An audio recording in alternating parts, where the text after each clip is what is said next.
ಎಲ್ಲರಿಗೂ ನಮಸ್ಕಾರ ಸ್ನೇಹಿತರೆ. ಹಿಂದೂ ಜ್ಯೋತಿಷ್ಯ ಶಾಸ್ತ್ರದಲ್ಲಿ 9ನೇ ರಾಶಿಚಕ್ರವಾದ ಧನಸ್ಸು ರಾಶಿಯವರು ಸತ್ಯಾನ್ವೇಷಕರು, ಸಾಹಸಿಗರು ಹಾಗೂ ಪ್ರಯಾಣ ಪ್ರಿಯರು ಹೌದು. ಈ ವ್ಯಕ್ತಿಗಳು ವಿನೋದ ಪ್ರಿಯರು ಮತ್ತು ಉತ್ತಮ ಜೊತೆಗಾರರಾಗುವರು. ವಿಶ್ರಾಂತಿ ಪಡೆಯದೆ ಕುತೂಹಲದಿಂದ ಸತ್ಯವನ್ನ ಅನ್ವೇಷಿಸಲು ಸಿದ್ಧರಾಗಿರುವವರು. ಇವರ ಪ್ರಾಮಾಣಿಕತೆ ಮತ್ತು ಅನ್ವೇಷಣೆಯ ಬುದ್ಧಿವಂತಿಕೆಯನ್ನು ನೋಡಿದರೆ ಇವರು ಮುಖ ನೋಡಿ ವಸ್ತುಗಳನ್ನು ಕೊಳ್ಳುವವರಂತಿರುವುದಿಲ್ಲ. ಈ ರಾಶಿಯವರ ವೃತ್ತಿ ಜೀವನ, ವ್ಯಕ್ತಿತ್ವ, ವ್ಯಕ್ತಿಯ ಜೀವನ, ಪ್ರೀತಿ ಜೀವನದ ಕುರಿತಾದ ಇನ್ನಷ್ಟು ಸಂಗತಿಗಳು ಇಲ್ಲಿದೆ. ತಮ್ಮ ಜೀವನದಲ್ಲಿ ತಾವು ಹೇಗೆ ಇರಬೇಕು ಎನ್ನುವಂಥ ಒಂದು ಸ್ಪಷ್ಟ ನಿಲುವು ಧನು ರಾಶಿಯವರಲ್ಲಿ ಕಾಣಬಹುದು. ಸ್ವಾತಂತ್ರ್ಯ ಹಾಗೂ ಪ್ರಾಮಾಣಿಕತೆ ಅವರ ಪ್ರಮುಖ ಸಾಧನಗಳು. ಅವರು ತಮ್ಮ ಜೀವನದಲ್ಲಿ ಪ್ರತಿಯೊಂದು ವ್ಯಕ್ತಿ ಹಾಗೂ ವಿಚಾರಗಳಲ್ಲಿ ಕೂಡ ನ್ಯಾಯಪರ ನಿಲುವನ್ನು ಹೊಂದಿರುತ್ತಾರೆ. ಸಮಾನತೆ ಅನ್ನೋದು ಪ್ರತಿಯೊಬ್ಬರಿಗೂ ಕೂಡ ಸಿಗಬೇಕು ಅನ್ನೋದೇ ದೇವರ ಧ್ಯೇಯ. ಯಾವತ್ತೂ ಕೂಡ ಅವರು ಚಿಕ್ಕದಾಗಿ ಯೋಚನೆ ಮಾಡುವುದಕ್ಕೆ ಹೋಗೋದಿಲ್ಲ. ಬದಲಾಗಿ ದೊಡ್ಡ ಕನಸನ್ನು ಕಂಡು ಅದನ್ನು ನನಸು ಮಾಡುವಂತಹ ಪ್ರಯತ್ನದಲ್ಲಿರ್ತಾರೆ. ಜೀವನದಲ್ಲಿ ಸಾಧನೆ ಎಂಬ ಶಿಲೆಯ ಕಟ್ಟಲು ಗುರಿಯ ಹಾದಿಯಲ್ಲಿ ಎದುರಾಗುವಂತಹ ಅವಮಾನಗಳೆಲ್ಲವೂ ಒಂದೊಂದು ಉಳಿಪೆಟ್ಟಿದ್ದಂತೆ. ಧನಸ್ಸು ರಾಶಿಯವರ ನಕ್ಷತ್ರಾಧಾರಿತ ಜನ್ಮ ರಹಸ್ಯವನ್ನು ಹಾಗೂ ನೀವು ಈ ರಾಶಿಯಲ್ಲಿಯೇ ಜನಿಸಲು ಕಾರಣ ಹಾಗೂ ಉದ್ದೇಶಗಳನ್ನು ತಿಳಿಸಿಕೊಡಲಿದ್ದೇನೆ. ಅದಕ್ಕೂ ಮುಂಚೆ ನೀವಿನ್ನು ಚಾನಲ್ಗೆ ಸಬ್ಸ್ಕ್ರೈಬ್ ಆಗಿಲ್ಲ ಅಂದರೆ ಈಗಲೇ ಸಬ್ಸ್ಕ್ರೈಬ್ ಆಗಿ, ಹಾಗೆ ವಿಡಿಯೋಗೆ ಲೈಕ್ ಮಾಡಿ, ವಿಡಿಯೋ ಸ್ಕಿಪ್ ಮಾಡದೆ ಕೊನೆ ತನಕ ನೋಡಿ. ಕಾಲಪುರುಷನ ಕುಂಡಲಿಯಲ್ಲಿ ಧನಸ್ಸು ರಾಶಿ 9ನೇ ಭಾವದಲ್ಲಿ ಕಂಡುಬರುತ್ತದೆ.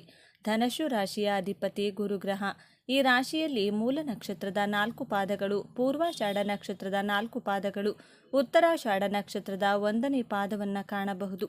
ಅಶ್ವಮಾನವ ತನ್ನ ಕೈಯಲ್ಲಿ ಧನಸ್ಸನ್ನು ಹಿಡಿದು ತನ್ನ ಗುರಿಯ ಕಡೆ ಏಕಾಗ್ರತೆ ಹೊಂದಿರುವಂಥ ಚಿಹ್ನೆ. ಈ ರಾಶಿ ಆಶಾವಾದಿಯ ಪ್ರತೀಕವಾಗಿದೆ. ನೀವು ನ್ಯಾಯಪ್ರಿಯರು, ಛಲವಾದಿಗಳು, ತನ್ನ ಗುರಿಯ ಕಡೆ ಗಮನ ಹರಿಸುವ ಸಾಧಕರು, ಸ್ವಾಭಿಮಾನಿಗಳು, ಧಾರ್ಮಿಕ ಹಾಗೂ ಸಾತ್ವಿಕ ಗುಣದವರು, ಅಧಿಕಾರ ಪ್ರಿಯರು. ಜ್ಞಾನ ಸಂಪಾದನೆ ನಿಮ್ಮ ಮೂಲ ಸ್ವಭಾವವಾಗಿದೆ. ನೀವು ಪರೋಪಕಾರಿಗಳಾಗಿರುವುದರಿಂದ ಸಮಾಜದಲ್ಲಿ ಸನ್ಮಾನಗಳಿಗೆ ಭಾಜನರಾಗುತ್ತೀರಾ. ಏಕಾಗ್ರತೆಯಿಂದ ಕೆಲಸ ಮಾಡುವ ಪ್ರವೃತ್ತಿ. ಯಾವುದೇ ವಿಷಯವನ್ನು ಕಲಿತರೂ ಅರ್ಧಂಬರ್ಧ ಕಲಿಯದೆ ಮೂಲದಿಂದ ಕಲಿಯುವವರು. ಬೇರೆಯವರ ಅಧೀನದಲ್ಲಿ ಜೀವಿಸಲು ಇಷ್ಟಪಡದ ಆದರ್ಶವಾದಿಗಳು, ಸಿದ್ಧಾಂತಿಗಳು, ವೇದಾಂತಿಗಳು. ನೀವು ನಿಮ್ಮ ಶತ್ರುಗಳ ಜೊತೆಗೂ ಸಭ್ಯತೆಯಿಂದ ವರ್ತಿಸುತ್ತೀರಾ. ನಿಮ್ಮ ಕಾರ್ಯಕ್ಷೇತ್ರದಲ್ಲಿ ಶತ್ರುಗಳನ್ನು ಎದುರಿಸಬೇಕಾಗುತ್ತದೇನೆ. ನೇರವಾಗಿ, ದಿಟ್ಟವಾಗಿ, ಸತ್ಯವಾಗಿ ಮಾತನಾಡುವವರಿಗೆ ಶತ್ರುಗಳು ಹೆಚ್ಚಾಗಿರುತ್ತಾರೆ.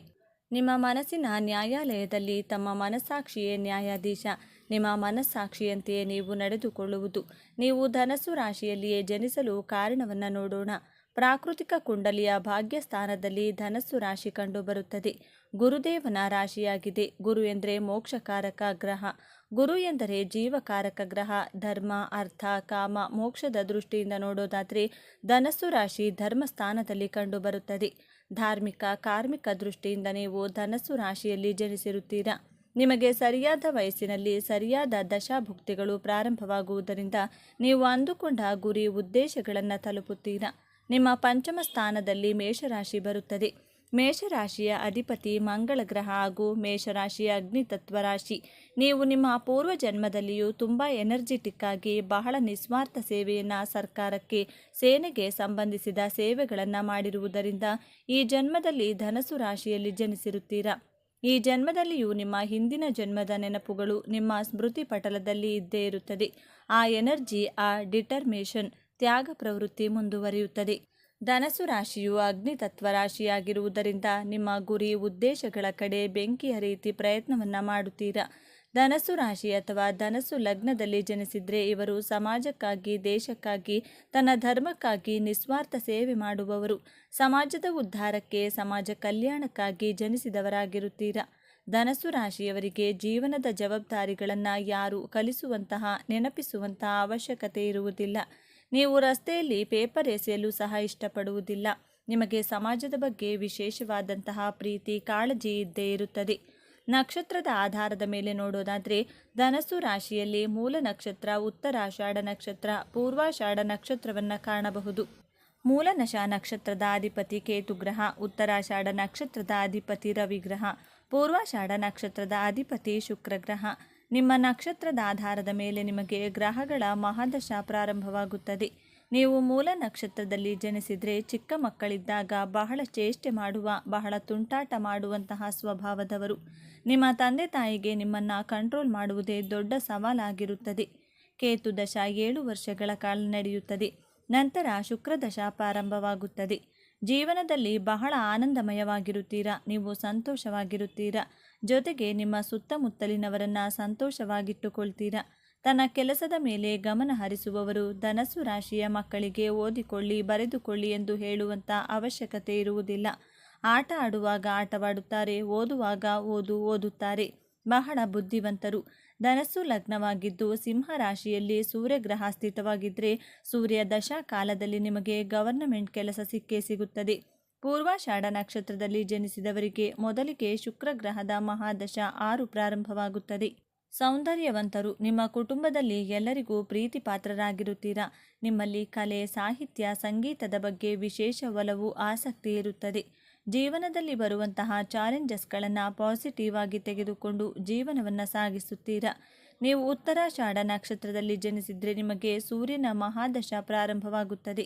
ಈ 2 ನಕ್ಷತ್ರದವರಿಗಿಂತ ಉತ್ತರಾಷಾಢ ನಕ್ಷತ್ರದವರು ವಿಭಿನ್ನವಾಗಿರುತ್ತೀರಾ. ಬಹಳ ಗಂಭೀರ ಸ್ವಭಾವದವರು. ಯಾವುದೇ ವಿಚಾರಗಳನ್ನು ಬಹಳ ಗಂಭೀರವಾಗಿ ಮಾಡುತ್ತೀರಾ. ನಾಯಕತ್ವದ ಗುಣದವರು. ನೀವು ವಯಸ್ಸಿನಲ್ಲಿ ಚಿಕ್ಕವರಾದರೂ ನೀವು ಆಲೋಚಿಸುವಂತಹ ರೀತಿ, ತೀರ್ಮಾನ ತೆಗೆದುಕೊಳ್ಳುವಂತಹ ರೀತಿ ಬಹಳ ವಿಶೇಷವಾಗಿರುತ್ತದೆ, ವಿಭಿನ್ನವಾಗಿರುತ್ತದೆ. ನಿಮ್ಮ ಸುತ್ತಮುತ್ತಲಿನವರು ನಿಮ್ಮ ಆಲೋಚನೆ, ನಿಮ್ಮ ಕಾರ್ಯಕ್ಷಮತೆ, ನಿಮ್ಮ ತೀರ್ಮಾನಗಳನ್ನು ನೋಡಿ ಆಶ್ಚರ್ಯಚಕಿತರಾಗುವುದರಲ್ಲಿ ಸಂದೇಹವೇ ಇಲ್ಲ.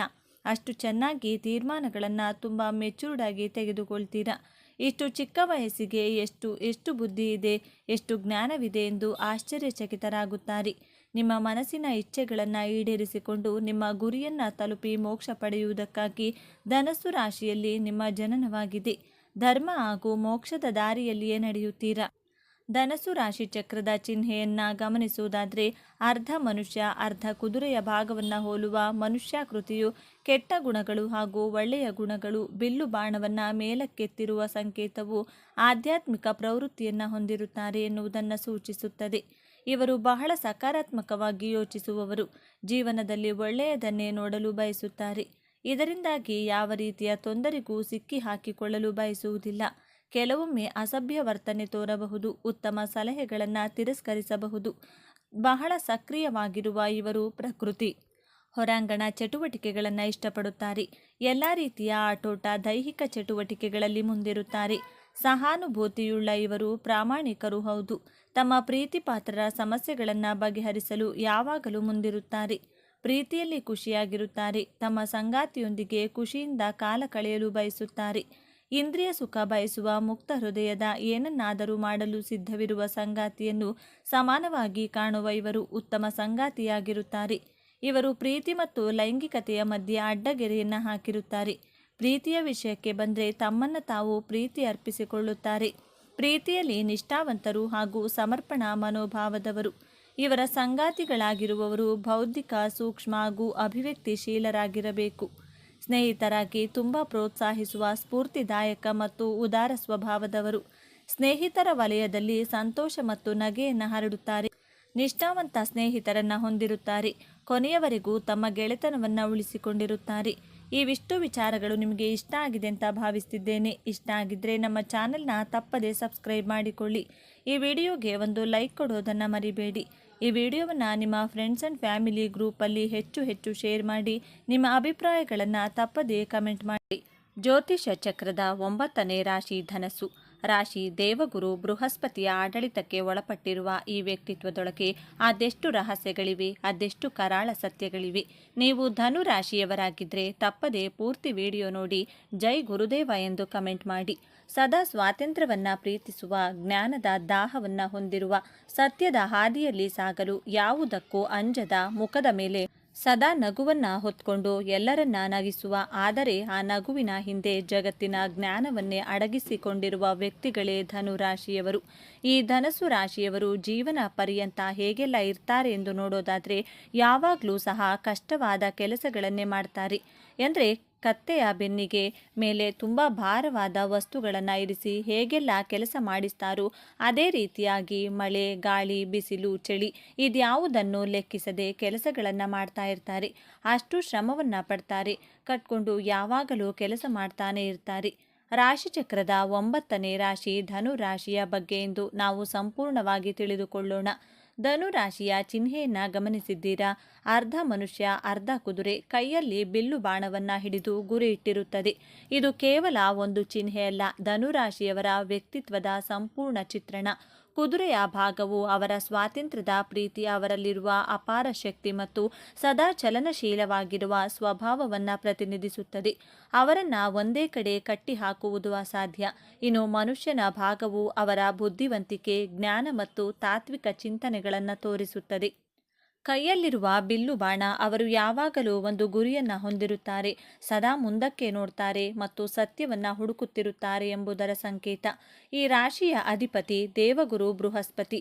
ಬೃಹಸ್ಪತಿಯು ಜ್ಞಾನ, ವಿಸ್ತಾರ, ಅದೃಷ್ಟ ಮತ್ತು ಆಶಾವಾದಕಾರಕ. ಹಾಗಾಗಿಯೇ ಧನು ರಾಶಿಯವರಿಗೆ ಹುಟ್ಟಿನಿಂದಲೇ ಕಲಿಯುವ ಹಂಬಲ, ಹೊಸ ವಿಷಯಗಳನ್ನು ತಿಳಿಯುವ ಕುತೂಹಲ ಮತ್ತು ಸಕಾರಾತ್ಮಕ ದೃಷ್ಟಿಕೋನ ರಕ್ತದಲ್ಲಿಯೇ ಬಂದಿರುತ್ತದೆ. ವೃತ್ತಿ ಜೀವನಕ್ಕೆ ಬಂದರೆ ಧನು ರಾಶಿಯವರಿಗೆ ಒಂದೇ ಕಡೆ ಕೂತು ಮಾಡುವ ಕೆಲಸಗಳು ಆಗಿ ಬರುವುದಿಲ್ಲ. ಅವರಿಗೆ ಸವಾಲುಗಳಿರಬೇಕು, ಹೊಸತನವಿರಬೇಕು, ಪ್ರಯಾಣದ ಅವಕಾಶವಿರಬೇಕು. ಇವರು ಹುಟ್ಟು ಶಿಕ್ಷಕರು, ಮಾರ್ಗದರ್ಶಕರು. ಹಾಗಾಗಿ ಇವರು ಬೋಧನೆ, ತರಬೇತಿ, ಕಾನೂನು, ಪ್ರವಾಸೋದ್ಯಮ, ಸಲಹೆಗಾರ, ಲೇಖಕ ಮತ್ತು ಉದ್ಯಮಶೀಲತೆಯಂತಹ ಕ್ಷೇತ್ರಗಳಲ್ಲಿ ಯಶಸ್ವಿಯಾಗುತ್ತಾರೆ. ಹಣಕಾಸಿನ ವಿಚಾರದಲ್ಲಿ ಇವರು ಬಹಳ ಉದಾರಿಗಳು. ಇವರ ಕೈಯಲ್ಲಿ ಹಣ ನಿಲ್ಲುವುದೇ ಕಷ್ಟ. ಜಗತ್ತನ್ನು ನೋಡಲು, ಹೊಸ ಅನುಭವಗಳನ್ನು ಪಡೆಯಲು, ಪುಸ್ತಕಗಳನ್ನು ಕೊಳ್ಳಲು, ಸ್ನೇಹಿತರಿಗೆ ಸಹಾಯ ಮಾಡಲು ಇವರು ಯೋಚಿಸದೆ ಖರ್ಚು ಮಾಡುತ್ತಾರೆ. ಇವರಿಗೆ ಹಣಕ್ಕಿಂತ ಅನುಭವವೇ ಮುಖ್ಯ. ಅದೃಷ್ಟವಶಾತ್ ಗುರುಗ್ರಹದ ಪ್ರಭಾವದಿಂದ ಇವರಿಗೆ ಹಣಕಾಸಿನ ಹರಿವು ಒಂದಲ್ಲ ಒಂದು ರೀತಿಯಲ್ಲಿ ಬರುತ್ತಲೇ ಇರುತ್ತದೆ. ಅವರು ಅತ್ಯಂತ ಆಶಾವಾದಿಗಳು. ಎಂತಹ ಕಷ್ಟದ ಸಂದರ್ಭದಲ್ಲೂ ಎಲ್ಲವೂ ಸರಿಹೋಗುತ್ತದೆ ಎಂಬ ನಂಬಿಕೆ ಅವರಲ್ಲಿರುತ್ತದೆ. ಮೇಲ್ನೋಟಕ್ಕೆ ಇವರು ಬಹಳ ತಮಾಷೆಯ ವ್ಯಕ್ತಿಗಳಾಗಿ ಎಲ್ಲವನ್ನೂ ಹಗುರವಾಗಿ ತೆಗೆದುಕೊಳ್ಳುವವರಂತೆ ಕಾಣುತ್ತಾರೆ. ಅವರ ಮನಸ್ಸು ಜ್ಞಾನದ ಸಾಗರ. ಅಲ್ಲಿ ಸದಾ ಹೊಸ ಯೋಚನೆಗಳು, ತತ್ವಜ್ಞಾನದ ವಿಚಾರಗಳು, ಪ್ರಪಂಚವನ್ನ ಸುತ್ತುವ ಕನಸುಗಳು ಓಡುತ್ತಲೇ ಇರುತ್ತವೆ. ಗಂಟೆಗಟ್ಟಲೆ ಗಂಭೀರ ವಿಷಯಗಳ ಬಗ್ಗೆ ಚರ್ಚೆ ಮಾಡಲು ಇವರು ಸಿದ್ಧ. ಆದರೆ ಅದೇ ಸಮಯದಲ್ಲಿ ಚಿಕ್ಕ ಮಕ್ಕಳಂತೆ ನಗಲು ಇವರು ಸಿದ್ಧ. ಯಾವುದೇ ಹೊಸ ಆವಿಷ್ಕಾರವಾಗಲಿ, ತಂತ್ರಜ್ಞಾನವಾಗಿರಲಿ, ಅದನ್ನು ಕಲಿಯುವುದರಲ್ಲಿ ಇವರು ನಿಪುಣರು. ಯಾವುದೇ ಕೆಲಸ ಕಾರ್ಯಗಳನ್ನು ಸುಲಭವಾಗಿ ಕಲಿಯುವ ಗುರುವಿಗೆ ತಿರುಮಂತ್ರ ಹಾಕುವ ರೀತಿ ನಡೆದುಕೊಳ್ತಾರೆ. ಕೆಲಸ ಕಲಿಸಿದ ಗುರುಗಳಿಗೆ ಹೇಳಿಕೊಡಲು ಮುಂದಾಗ್ತಾರೆ. ಸಾಮಾನ್ಯವಾಗಿ ಎಲ್ಲರೂ ಅಂದುಕೊಳ್ಳುವುದು ಧನು ರಾಶಿಯವರು ಬಹಳ ಹಾಸ್ಯ ಮನೋಭಾವದವರು ಹಾಗೂ ಕಮಿಟ್ ಆಗುವುದಿಲ್ಲ, ಜವಾಬ್ದಾರಿ ತೆಗೆದುಕೊಳ್ಳುವುದಿಲ್ಲ ಎಂದು. ಆದರೆ ಇಲ್ಲಿದೆ ನೋಡಿ ಮೊದಲ ತಿರುವು. ಧನು ರಾಶಿಯವರು ಅತ್ಯಂತ ಪ್ರಾಮಾಣಿಕರು ಮತ್ತು ಸತ್ಯವಂತರು. ಹೌದು, ಇವರು ಸತ್ಯವನ್ನ ಎಷ್ಟು ಪ್ರೀತಿಸ್ತಾರೆ ಅಂದರೆ ಕೆಲವೊಮ್ಮೆ ಸತ್ಯವನ್ನ ಹೇಳಿ ಎಲ್ಲರ ದ್ವೇಷ ಕಟ್ಟಿಕೊಳ್ತಾರೆ. ಇವರಿಗೆ ಸುಳ್ಳು ಹೇಳಲು, ನಾಟಕವಾಡಲು ಬರುವುದೇ ಇಲ್ಲ. ಮನಸ್ಸಿನಲ್ಲಿ ಇರುವುದನ್ನು ನೇರವಾಗಿ ಮುಖಕ್ಕೆ ಹೊಡೆದ ಹಾಗೆ ಹೇಳಿಬಿಡ್ತಾರೆ. ಇದರಿಂದ ಅನೇಕ ಬಾರಿ ಇವರು ಅಹಂಕಾರಿಗಳು, ದುಷ್ಟರೆಂದು ಎನಿಸಿಕೊಳ್ತಾರೆ. ಆದರೆ ಅವರ ಉದ್ದೇಶ ನೋವು ಕೊಡುವುದಲ್ಲ, ಸತ್ಯವನ್ನ ಹೇಳುವುದು ಮಾತ್ರ. ತಮ್ಮನ್ನ ಯಾರಾದರೂ ತಪ್ಪಾಗಿ ಅರ್ಥೈಸಿಕೊಂಡ್ರೆ ಇವರಿಗೆ ತುಂಬ ನೋವಾಗುತ್ತದೆ. ಆದರೆ ಅದನ್ನು ತಮ್ಮ ನಗುವಿನ ಹಿಂದೆ ಮುಚ್ಚಿ ಹಾಕ್ತಾರೆ. ಧನು ರಾಶಿಯವರು ಅತ್ಯುತ್ತಮ ಸ್ನೇಹಿತ. ನಿಮ್ಮ ಜೀವನದಲ್ಲಿ ನಿಮಗೆ ಸ್ಫೂರ್ತಿ ಬೇಕಿದ್ರೆ ಧನು ರಾಶಿಯವರ ಸ್ನೇಹ ಮಾಡಿ. ಅವರು ನಿಮ್ಮನ್ನ ಎಂದಿಗೂ ಕೆಳಕ್ಕೆ ತಳ್ಳುವುದಿಲ್ಲ. ಬದಲಾಗಿ ನಿಮ್ಮಲ್ಲಿ ಧೈರ್ಯ ತುಂಬಿ ನೀನೇನಾದರೂ ಸಾಧಿಸಬಲ್ಲೆ ಎಂದು ಪ್ರೋತ್ಸಾಹಿಸುತ್ತಾರೆ. ಅವರ ಸ್ನೇಹದಲ್ಲಿ ಯಾವುದೇ ಕಲ್ಮಶವಿರುವುದಿಲ್ಲ. ಆದರೆ ಇವರನ್ನ ಅರ್ಥ ಮಾಡಿಕೊಳ್ಳುವುದು ಸ್ವಲ್ಪ ಕಷ್ಟ. ಯಾಕೆಂದರೆ ಇವರ ಸ್ವಾತಂತ್ರ್ಯಕ್ಕೆ ನೀವು ಬೆಲೆ ಕೊಡಬೇಕು. ಅವರನ್ನು ನಿಯಂತ್ರಿಸಲು, ಕಟ್ಟಿಹಾಕಲು ಪ್ರಯತ್ನಿಸಿದರೆ ಅವರು ದೂರ ಓಡಿ ಹೋಗ್ತಾರೆ. ಇವರ ಪ್ರೀತಿ ಹರಿಯುವ ನದಿಯಂತೆ, ಅದಕ್ಕೆ ಅಣೆಕಟ್ಟು ಹಾಕಲು ಸಾಧ್ಯವಿಲ್ಲ. ಪ್ರೀತಿಯ ವಿಷಯದಲ್ಲಿ ಧನು ರಾಶಿಯವರದ್ದು ಒಂದು ಸಾಹಸಮಯ ಪಯಣ. ಇವರು ಪ್ರೀತಿಯಲ್ಲಿ ಬೀಳ್ತಾರೆ, ಆದರೆ ಕಮಿಟ್ಮೆಂಟ್ ಅಥವಾ ಮದುವೆ ಎಂದಾಗ ಹೆದರುತ್ತಾರೆ. ಯಾಕೆಂದರೆ ಸಂಬಂಧವು ತಮ್ಮ ಸ್ವಾತಂತ್ರ್ಯವನ್ನು ಕಸಿದುಕೊಳ್ಳುತ್ತದೆ ಎಂಬ ಭಯ ಅವರಿಗಿರುತ್ತದೆ. ಆದರೆ ಇಲ್ಲಿದೆ ನೋಡಿ ಎರಡನೇ ತಿರುವು. ಒಮ್ಮೆ ಇವರು ಸರಿಯಾದ ವ್ಯಕ್ತಿಯನ್ನ ಭೇಟಿಯಾದರೆ ತಮ್ಮ ಸ್ವಾತಂತ್ರ್ಯವನ್ನ ಹಂಚಿಕೊಳ್ಳಬಲ್ಲ, ತಮ್ಮ ಜ್ಞಾನದ ದಾಹವನ್ನ ಅರ್ಥ ಮಾಡಿಕೊಳ್ಳಬಲ್ಲ ಸಂಗಾತಿ ಸಿಕ್ಕರೆ ಇವರಷ್ಟು ನಿಷ್ಠಾವಂತ ಮತ್ತು ಮೋಜಿನ ಸಂಗಾತಿ ಇನ್ನೊಬ್ಬರಿಲ್ಲ. ಇವರು ಸಂಗಾತಿಯೊಂದಿಗೆ ಜಗತ್ತನ್ನ ಸುತ್ತಲು ಹೊಸ ವಿಷಯಗಳನ್ನ ಕಲಿಯಲು ಬಯಸುತ್ತಾರೆ. ಇವರ ದಾಂಪತ್ಯ ಪ್ರೀತಿಗಿಂತ ಹೆಚ್ಚಾಗಿ ಸ್ನೇಹ ಮತ್ತು ಬೌದ್ಧಿಕ ಅನ್ಯೋನ್ಯತೆಯ ಮೇಲೆ ನಿಂತಿರುತ್ತದೆ. ಆದರೆ ಇವರ ನೇರ ನುಡಿಗಳು ಮತ್ತು ಕೆಲವೊಮ್ಮೆ ಬೇಜವಾಬ್ದಾರಿ ವರ್ತನೆ ಸಂಗಾತಿಗೆ ಬೇಸರ ತರಿಸಬಹುದು. ಎಲ್ಲರನ್ನೂ ನಗಿಸುವ ಧನು ರಾಶಿಯವರಿಗೆ ದೌರ್ಬಲ್ಯಗಳೇ ಇರುವುದಿಲ್ಲವೇ ಎಂದು ನೋಡೋದಾದ್ರೆ ಖಂಡಿತ ಇವೆ. ವಾಸ್ತವವಾಗಿ ಇವರ ದೊಡ್ಡ ಶಕ್ತಿಯೇ ಕೆಲವೊಮ್ಮೆ ಇವರ ದೊಡ್ಡ ದೌರ್ಬಲ್ಯವಾಗುತ್ತದೆ. ಸತ್ಯ ಹೇಳೋದು ಒಳ್ಳೆಯದು, ಆದರೆ ಎಲ್ಲಿ, ಹೇಗೆ, ಯಾವಾಗ ಹೇಳಬೇಕು ಎಂಬ ವಿವೇಚನೆ ಇವರಲ್ಲಿ ಕಡಿಮೆ. ಇದರಿಂದ ಅನೇಕ ಸಂಬಂಧಗಳನ್ನು ಹಾಳು ಮಾಡಿಕೊಳ್ತಾರೆ. ಆಶಾವಾದದ ಭರದಲ್ಲಿ ತಮ್ಮ ಕೈಲಾಗದ ಭರವಸೆಗಳನ್ನು ಕೊಟ್ಟು ಬಿಡುತ್ತಾರೆ. ನಂತರ ಅದನ್ನು ಪೂರೈಸಲು ಕಷ್ಟಪಡ್ತಾರೆ. ಇವರಿಗೆ ತಾಳ್ಮೆ ಕಡಿಮೆ, ಎಲ್ಲವೂ ವೇಗವಾಗಿ ನಡೆಯಬೇಕು. ಇದರಿಂದ ಒಂದೇ ವಿಷಯದ ಮೇಲೆ ಹೆಚ್ಚು ಕಾಲ ಗಮನ ಹರಿಸಲು ಸಾಧ್ಯವಾಗುವುದಿಲ್ಲ. ಸ್ವಾತಂತ್ರ್ಯದ ಹೆಸರಿನಲ್ಲಿ ಕೆಲವೊಮ್ಮೆ ತಮ್ಮ ಜವಾಬ್ದಾರಿಗಳಿಂದ ದೂರ ಓಡಿ ಹೋಗ್ತಾರೆ. ತಮ್ಮ ಜ್ಞಾನದ ಬಗ್ಗೆ ಇವರಿಗೆ ಹೆಮ್ಮೆ ಇರುತ್ತದೆ. ಹಾಗಾಗಿ ಚರ್ಚೆಗಳಲ್ಲಿ ತಾವೇ ಸರಿಯೆಂದು ವಾದಿಸುತ್ತಾರೆ. ಧನು ರಾಶಿಯವರ ಆರೋಗ್ಯದ ಬಗ್ಗೆ ಹೇಳೋದಾದರೆ ಇವರು ಸಾಮಾನ್ಯವಾಗಿ ಶಕ್ತಿಯುತವಾಗಿರ್ತಾರೆ. ಆದರೆ ಇವರ ಅತಿಯಾದ ಉತ್ಸಾಹ ಮತ್ತು ಸಾಹಸ ಪ್ರವೃತ್ತಿ ಕೆಲವೊಮ್ಮೆ ಅಪಾಯಕ್ಕೆ ದೂಡುತ್ತದೆ. ಇವರಿಗೆ ಮುಖ್ಯವಾಗಿ ಕಾಡುವ ಸಮಸ್ಯೆಗಳು ತೊಡೆ, ಸೊಂಟ ಮತ್ತು ಯಕೃತ್ತಿಗೆ ಸಂಬಂಧಿಸಿದ್ದು. ಅತಿಯಾಗಿ ತಿನ್ನುವುದು ಮತ್ತು ಕುಡಿಯುವುದರಿಂದ ಯಕೃತ್ತಿನ ಸಮಸ್ಯೆಗಳು ಬರಬಹುದು. ಕ್ರೀಡೆ ಮತ್ತು ಸಾಹಸಗಳಲ್ಲಿ ತೊಡಗುವುದರಿಂದ ಆರೋಗ್ಯ ಸಮಸ್ಯೆಗಳು ಸಾಮಾನ್ಯ. ಇವರು ತಮ್ಮ ಆಹಾರ ಪದ್ಧತಿಯಲ್ಲಿ ಹಿಡಿತ ಸಾಧಿಸುವುದು ಮತ್ತು ಯಾವುದೇ ಸಾಹಸ ಮಾಡುವಾಗ ಜಾಗರೂಕರಾಗಿರುವುದು ಅತ್ಯಗತ್ಯ. ಬನ್ನಿ ಈಗ ಧನು ರಾಶಿಯವರ ಜೀವನದ ಅಂತಿಮ ಮತ್ತು ಅತ್ಯಂತ ದೊಡ್ಡ ತಿರುವಿನ ಬಗ್ಗೆ ಮಾತನಾಡೋಣ. ಗುರುಗ್ರಹದ ಆಳ್ವಿಕೆಯಲ್ಲಿರುವ ಇವರ ಜೀವನದ ಪಯಣವೇ ಒಂದು ದೊಡ್ಡ ಪಾಠ. ಇವರ ಜೀವನದ ಮೊದಲ ಅರ್ಧ ಹುಡುಕಾಟ, ಪ್ರಯೋಗ ಮತ್ತು ತಪ್ಪುಗಳಿಂದ ಕೂಡಿರುತ್ತದೆ. ಇವರು ಅನೇಕ ಕೆಲಸಗಳನ್ನು ಬದಲಾಯಿಸುತ್ತಾರೆ, ಅನೇಕ ಸಂಬಂಧಗಳಲ್ಲಿ ತೊಡಗಿಕೊಳ್ತಾರೆ, ಜಗತ್ತನ್ನು ಸುತ್ತುತ್ತಾರೆ. ಈ ಸಮಯದಲ್ಲಿ ಇವರು ಬೇಜವಾಬ್ದಾರರು, ದಿಕ್ಕಿಲ್ಲದವರೆಂದು ಹಲವರು ಟೀಕಿಸಬಹುದು. ಆದರೆ ಇಲ್ಲೇ ಇರೋದು ನಿಜವಾದ ಮ್ಯಾಜಿಕ್. ಈ ಎಲ್ಲ ಅನುಭವಗಳಿಂದ, ತಪ್ಪುಗಳಿಂದ ಕಲಿತ ಪಾಠಗಳಿಂದ ಇವರು ಅಪಾರ ಜ್ಞಾನ ಮತ್ತು ವಿವೇಕ ಸಂಪಾದಿಸುತ್ತಾರೆ. ವಯಸ್ಸು ಹೆಚ್ಚಾದಂತೆ ಸಾಮಾನ್ಯವಾಗಿ 40 ವರ್ಷಗಳ ನಂತರ ಇವರು ತಾವು ಕಲಿತ ಜ್ಞಾನವನ್ನ ಜಗತ್ತಿಗೆ ಹಂಚಲು ಪ್ರಾರಂಭಿಸುತ್ತಾರೆ. ಆಗ ಇವರು ಅತ್ಯುತ್ತಮ ಗುರುಗಳಾಗಿ, ಸಲಹೆಗಾರರಾಗಿ, ಮಾರ್ಗದರ್ಶಕರಾಗಿ ಬದಲಾಗುತ್ತಾರೆ. ಯಾರು ಇವರನ್ನ ನೋಡಿ ನಕ್ಕಿದ್ದರೂ ಅವರೇ ಇವರ ಬಳಿ ಸಲಹೆ ಕೇಳಲು ಬರುತ್ತಾರೆ. ಇವರ ಜೀವನದ ನಿಜವಾದ ಯಶಸ್ಸಿರುವುದು ಜ್ಞಾನವನ್ನ ಸಂಪಾದಿಸಿ ಅದನ್ನ ಇತರರಿಗೆ ಹಂಚುವುದರಲ್ಲಿ. ಧನು ರಾಶಿಯವರು ತಮ್ಮ ಜೀವನವನ್ನ ಇನ್ನಷ್ಟು ಉತ್ತಮಪಡಿಸಿಕೊಳ್ಳಲು ಕೆಲವು ಸಲಹೆಗಳು ಹೀಗಿದೆ. ಮಾತನಾಡುವ ಮುನ್ನ ಯೋಚಿಸಿ. ನಿಮ್ಮ ಸತ್ಯವು ಇನ್ನೊಬ್ಬರಿಗೆ ನೋವುಂಟು ಮಾಡದಂತೆ ನೋಡಿಕೊಳ್ಳಿ. ತಾಳ್ಮೆಯನ್ನ ಕಲಿಯಿರಿ. ನೀವು ಪ್ರಾರಂಭಿಸಿದ ಕೆಲಸವನ್ನ ಪೂರ್ಣಗೊಳಿಸಲು ಕಲಿಯಿರಿ. ಜವಾಬ್ದಾರಿಯಿಂದ ನುಚಿಕೊಳ್ಳಬೇಡಿ. ಸ್ವಾತಂತ್ರ್ಯ ಮತ್ತು ಜವಾಬ್ದಾರಿಯ ನಡುವೆ ಸಮತೋಲನವನ್ನ ಕಂಡುಕೊಳ್ಳಿ. ಗುರುವಾರದಂದು ವಿಷ್ಣು ಸಹಸ್ರನಾಮ ಅಥವಾ ಗುರು ಸ್ತೋತ್ರವನ್ನ ಪಠಿಸುವುದು, ಹಿರಿಯರಿಗೆ ಮತ್ತು ಗುರುಗಳಿಗೆ ಗೌರವ ಕೊಡುವುದು, ಹಳದಿ ಬಣ್ಣದ ವಸ್ತ್ರಗಳನ್ನು ಧರಿಸುವುದು ನಿಮಗೆ ಶುಭವನ್ನ ತರುತ್ತದೆ. ಹಾಗಾದ್ರೆ ಧನು ರಾಶಿ ಎಂದ್ರೆ ಕೇವಲ ತಮಾಷೆ, ಅಲೆಮಾರಿತನ ಅಲ್ಲ. ಅವರ ಒಳಗೆ ಸತ್ಯದ ಹುಡುಕಾಟವಿದೆ, ಜ್ಞಾನದ ದಾಹವಿದೆ, ಯಾರನ್ನು ನೋಯಿಸದ ಶುದ್ಧ ಮನಸ್ಸಿದೆ ಮತ್ತು ಎಲ್ಲಕ್ಕಿಂತ ಹೆಚ್ಚಾಗಿ ಬಿದ್ದರೂ ಎದ್ದು ನಿಲ್ಲುವ ಅದ್ಭುತ ಆಶಾವಾದವಿದೆ.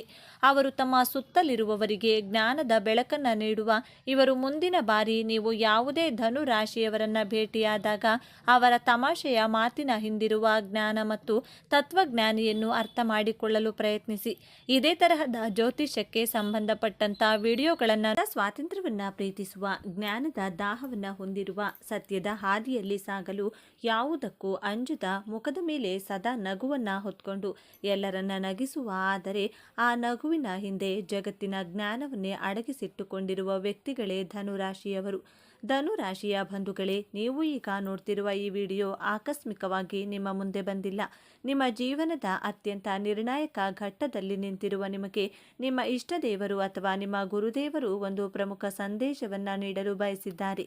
ನೀತಿ ನಿಯಮಗಳಿಗಿಂತ ತನ್ನ ಮನಸಾಕ್ಷಿಯನ್ನ ನಂಬುವಂತ ಧನಸ್ಸು ರಾಶಿಯವರೇ, ನಿಮ್ಮ ಜೀವನದ ಯಶಸ್ಸಿನ ಗುಟ್ಟುಗಳು ಈ 5 ಪ್ರತಿಜ್ಞೆಯಲ್ಲಿ ಅಡಗಿದೆ. ನೀವು ನಿಮ್ಮ ಜೀವನದಲ್ಲಿ ಅಭಿವೃದ್ಧಿಯಾಗಲು, ಸುಖ, ಶಾಂತಿ, ನೆಮ್ಮದಿಯಾಗಿರಲು ಯಾವ 5 ಪ್ರತಿಜ್ಞೆಗಳನ್ನು ಕೈಗೊಳ್ಳಬೇಕು ಎಂಬಂತ ಇಂಟ್ರೆಸ್ಟಿಂಗ್ ವಿಚಾರಗಳನ್ನು ಈ ವಿಡಿಯೋದಲ್ಲಿ ತಿಳಿಸಿಕೊಡಲಿದ್ದೇನೆ. ಇದು ನಿಮಗಾಗಿ ಬಂದಿರುವ ದೈವಿಕ ಸಂದೇಶ. ಹಾಗೆ ಜೈ ಗುರು ರಾಘವೇಂದ್ರ ಎಂದು ಕಮೆಂಟ್ ಮಾಡಿ, ಹಾಗೆ ವಿಡಿಯೋಗೆ ಲೈಕ್ ಮಾಡಿ. ಹೌದು, ಧನುರಾಶಿಯವರು ನಿಮಗೆ ನೀವೇ ರಾಜರು, ನಿಮಗೆ ನೀವೇ ಮಂತ್ರಿಗಳು ಅಂದುಕೊಳ್ಳುತ್ತೀರಾ? ಜೀವನದಲ್ಲಿ ತುಂಬ ಒಂಟಿಯಾಗಿರುವವರು ಧನುರಾಶಿಯವರೇ. ಆ ಒಂಟಿತನದಲ್ಲಿಯೇ ಅದ್ಭುತವಾದಂತಹ ಜ್ಞಾನವನ್ನು ಕಲಿಯುವವರು ಧನಸ್ಸು ರಾಶಿಯವರೇ.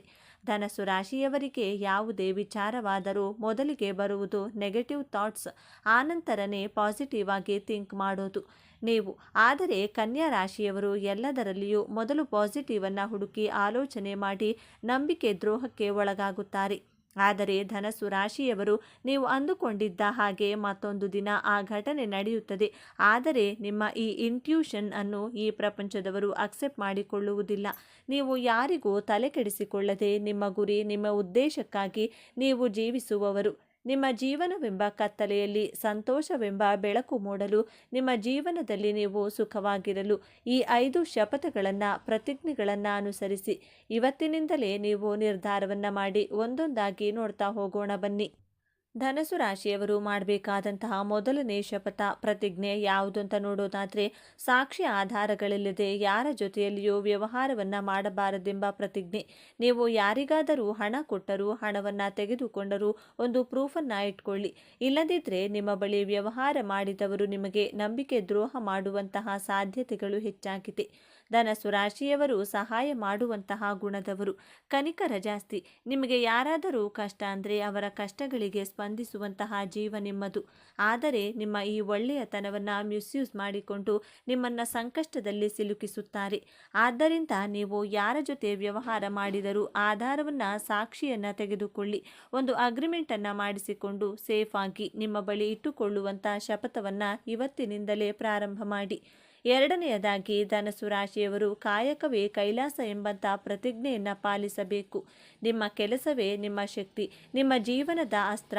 ಸಂಬಂಧಿಕರು, ಸ್ನೇಹಿತರು ಎಲ್ಲರೂ ನಿಮ್ಮ ಕೈ ಬಿಟ್ಟರೂ ನಿಮ್ಮ ದುಡಿಮೆ ನಿಮ್ಮ ಕೈ ಹಿಡಿಯುತ್ತದೆ. ನನ್ನ ದುಡಿಮೆಯೇ ನನ್ನ ದೊಡ್ಡ ಶಕ್ತಿ ಎನ್ನುವಂತಹ ಶಪಥವನ್ನು ಮಾಡಿ. ನೀವು ನಂಬಿದವರು ನಿಮಗೆ ಮೋಸ ಮಾಡಿದರೂ ನೀವು ನಂಬಿರುವ ದುಡಿಮೆ ನಿಮ್ಮ ಜೊತೆಗೆ ಇರುತ್ತದೆ. ದೇವರು ನಿಮಗೆ, ಧನಸ್ಸು ರಾಶಿಯವರಿಗೆ ಎಷ್ಟೇ ಕಷ್ಟ ಕೊಟ್ಟರು ಅಂದರೆ ನಿಮ್ಮ ಜೀವನ ಸಂಗಾತಿ ನಿಮ್ಮನ್ನು ಅರ್ಥ ಮಾಡಿಕೊಳ್ಳುವುದರಲ್ಲಿ ಸೋತರು, ಎಲ್ಲರೂ ಅವಮಾನ ಮಾಡಿದರು, ದೇವರು ನಿಮಗೆ ಒಂದಲ್ಲ ಒಂದು ದುಡಿಮೆಯನ್ನು, ಒಂದು ಆದಾಯದ ಮೂಲವನ್ನು ಕೊಟ್ಟಿರುತ್ತಾರೆ. ಇದೇ ನಿಮ್ಮ ದೊಡ್ಡ ಶಕ್ತಿ, ದೊಡ್ಡ ಅಸ್ತ್ರವಾಗಿರುತ್ತದೆ. ನೀವು ಎಲ್ಲಿಯವರೆಗೂ ದುಡಿಯುತ್ತೀರೋ ಅಲ್ಲಿಯವರೆಗೂ ಯಾವ ಕಷ್ಟಗಳಿಗೂ ಯಾರಿಗೂ ಹೆದರುವಂತಹ, ತಲೆ ತಗ್ಗಿಸುವಂಥ ಅವಶ್ಯಕತೆ ಇಲ್ಲವೇ ಇಲ್ಲ. ನಿಮ್ಮ ಬುದ್ಧಿಶಕ್ತಿಯಿಂದ, ನಿಮ್ಮ ದೈಹಿಕ ಬಲದಿಂದ ದುಡಿಯಿರಿ. ಮೂರನೆಯದಾಗಿ, ಪಾಪಕೃತ್ಯದಿಂದ ಬರುವಂಥ, ಅಧರ್ಮದಿಂದ ಬರುವಂಥ ಹಣವನ್ನು ತೆಗೆದುಕೊಳ್ಳಬಾರದು. ಕಾಲಪುರುಷನ ಕುಂಡಲಿಯಲ್ಲಿ ಧನಸ್ಸು ರಾಶಿ ಧರ್ಮದ ಭಾವದಲ್ಲಿ ಬರುತ್ತದೆ. 9ನೇ ಭಾವದ ಅಧಿಪತಿ ಗುರುಗ್ರಹ. ಗುರುವಿನ ಸ್ವಂತ ಮನೆಯಾದಂತಹ ಧನಸ್ಸು ರಾಶಿಯಲ್ಲಿ ಹುಟ್ಟಿರುವ ನೀವು ಅಧರ್ಮದ ಹಣವನ್ನು ನಿಮ್ಮ ಕೈಯಲ್ಲೂ ಸಹ ಮುಟ್ಟೋ ಹಾಗಿಲ್ಲ. ಧರ್ಮ ಮಾರ್ಗದಿಂದ ದುಡಿದು ಜೀವನ ಮಾಡಿದರೆ ಗುರುಗ್ರಹ ನಿಮ್ಮ ಬೆನ್ನ ಹಿಂದೆ ಕಾಯುತ್ತಾರೆ. ಸಾಕ್ಷಾತ್ ಶ್ರೀ ಗುರು ರಾಘವೇಂದ್ರರ ಆಶೀರ್ವಾದ ನಿಮ್ಮ ಮೇಲೆ ಸದಾ ಇದ್ದೇ ಇರುತ್ತದೆ. ನೀವು ಧರ್ಮದ ಹಾದಿಯಲ್ಲಿ ಇದ್ದರೆ ನಿಮ್ಮ ಜೀವನದಲ್ಲಿ ಅದೆಂತಹ ಸಂಕಷ್ಟ ಬಂದರೂ ಸಾಕ್ಷಾತ್ ಗುರುಗಳ ಅನುಗ್ರಹದಿಂದ ನಿಮ್ಮನ್ನು ಸಂಕಷ್ಟಗಳಿಂದ ಪಾರು ಮಾಡುತ್ತಾರೆ. ಧರ್ಮದ ಹಾದಿಯಲ್ಲಿ ದುಡಿದಿದ್ದೇ ಆದರೆ ನೀವು ಹಾಸ್ಪಿಟಲ್ಗೆ ಬಿಲ್ ಕಟ್ಟುವಂತಹ ಅವಶ್ಯಕತೆ ಇರುವುದಿಲ್ಲ. ಕೋರ್ಟು, ಕಚೇರಿ, ಪೊಲೀಸ್ ಸ್ಟೇಷನ್ಗೆ ಅಲೆದಾಡುವಂತಹ ಪರಿಸ್ಥಿತಿಯು ಎದುರಾಗುವುದಿಲ್ಲ. ಅನವಶ್ಯಕ ಖರ್ಚುಗಳು ಮಾಡುವಂತಹ ಅವಶ್ಯಕತೆ ಇರುವುದಿಲ್ಲ. ಧರ್ಮದ ಹಾದಿಯಲ್ಲಿ ಜೀವನ ನಡೆಸುತ್ತೇನೆ ಎಂಬಂತಹ ಪ್ರತಿಜ್ಞೆಯನ್ನು ಮಾಡಿ. 4ನೇಯದಾಗಿ, ಧನಸ್ಸು ರಾಶಿಯವರು ನಿಮ್ಮ ಸಾಮರ್ಥ್ಯದ ಮೇಲೆ ನಂಬಿಕೆಯನ್ನು ಇಟ್ಟು ಬದುಕಬೇಕು. ನಿಮಗೆ ಯಾರಾದರೂ ರೆಕಮೆಂಡ್ ಮಾಡ್ತೀನಿ ಅಂದರೆ ಅದು ಸಾಧ್ಯ ಇಲ್ಲ. ನೀವು ಒಬ್ಬರೇ ನಿಮ್ಮ ಸಾಮರ್ಥ್ಯದ ಬಲದಿಂದ ಹೋರಾಟ ಮಾಡಿ ನಿಮ್ಮ ಜೀವನದಲ್ಲಿ ಏನು ಬೇಕೋ ಅದನ್ನು ನೀವೇ ಒಬ್ಬಂಟಿಯಾಗಿ ಪಡೆದುಕೊಳ್ಳುವಂಥ ಶಪಥವನ್ನು ಮಾಡಿ. ಧನಸ್ಸು ರಾಶಿಯವರು ಗುಂಪು ಕಟ್ಟಿಕೊಂಡು ಅಥವಾ ಇಬ್ಬರ ಜೊತೆ ಯಾವುದಾದರೂ ಕೆಲಸ ಕಾರ್ಯಕ್ಕೆ ಹೋದರೆ ಹೋದಂತಹ ಕೆಲಸದಲ್ಲಿ ಸಕ್ಸಸ್ ಸಿಗುವುದಿಲ್ಲ. ನಿಮ್ಮ ಜೊತೆಯಲ್ಲಿ ಇರುವವರೇ ನಿಮ್ಮ ಕೆಲಸವನ್ನು ಕೆಡಿಸುತ್ತಾರೆ. ಆದ್ದರಿಂದ ಯಾರ ರೆಕಮೆಂಡೇಶನ್ ಇಲ್ಲದೆ, ಯಾರನ್ನು ನಂಬದೆ ನಿಮ್ಮ ಕೆಲಸಕ್ಕೆ ನೀವೊಬ್ಬರೇ ಹೋಗಿ ಮಾಡಿ ನೋಡಿ. ಆ ಕೆಲಸದಲ್ಲಿ ಖಂಡಿತವಾಗಿಯೂ ಗೆಲ್ಲುತ್ತೀರಾ. ಅರ್ಜುನನಷ್ಟು ಶಕ್ತಿ ಸಾಮರ್ಥ್ಯವುಳ್ಳ ರಾಶಿ ಅಂದರೆ ಧನಸ್ಸು ರಾಶಿ. ಅರ್ಜುನ ಬಿಟ್ಟ ಬಾಣವನ್ನು ಎಂದಿಗೂ ಹಿಂದಕ್ಕೆ ತೆಗೆದುಕೊಳ್ಳುವುದಿಲ್ಲ. ಅದೇ ರೀತಿ ಧನಸ್ಸು ರಾಶಿಯವರು ಒಂದು ಸಾರಿ ನಾನು ಈ ಕೆಲಸವನ್ನು ಮಾಡಿಯೇ ಮಾಡುತ್ತೇನೆ ಎಂದು ಮನಸ್ಸಿಟ್ಟು ಮಾಡಿದರೆ ಆ ಗುರಿಯನ್ನು ಸಾಧಿಸಬೇಕು ಅಂದುಕೊಂಡ್ರೆ ಅದನ್ನು ತಡೆಯಲು ಯಾರಿಗೂ ಸಾಧ್ಯ ಇಲ್ಲ. ಆದ್ದರಿಂದ ಧೈರ್ಯವಾಗಿ ಒಬ್ಬರೇ ಮುಂದೆ ಹೋಗಿ ಯಶಸ್ಸನ್ನು ಪಡೆಯುವಂಥ ಪ್ರತಿಜ್ಞೆಯನ್ನು ಮಾಡಿ.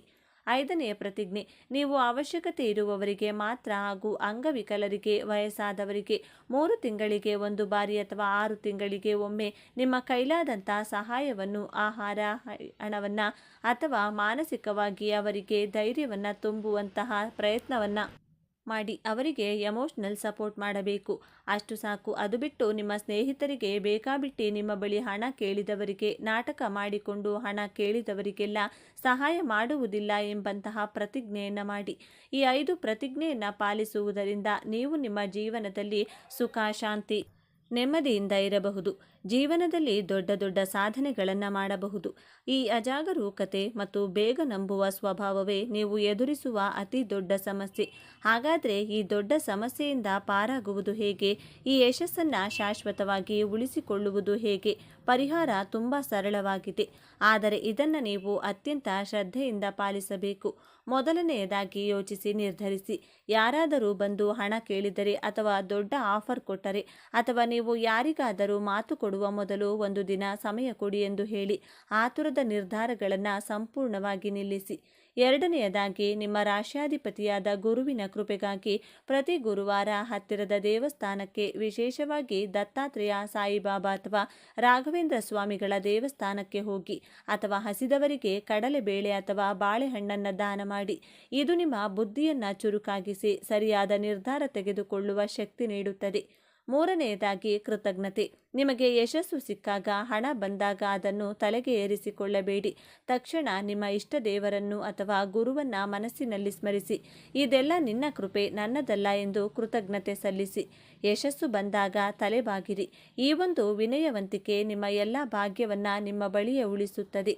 ಧನುರಾಶಿಯವರು ನಿಮ್ಮ ಜೀವನವನ್ನು ಸಂಪೂರ್ಣವಾಗಿ ಬದಲಾಯಿಸುವ ಶಕ್ತಿ.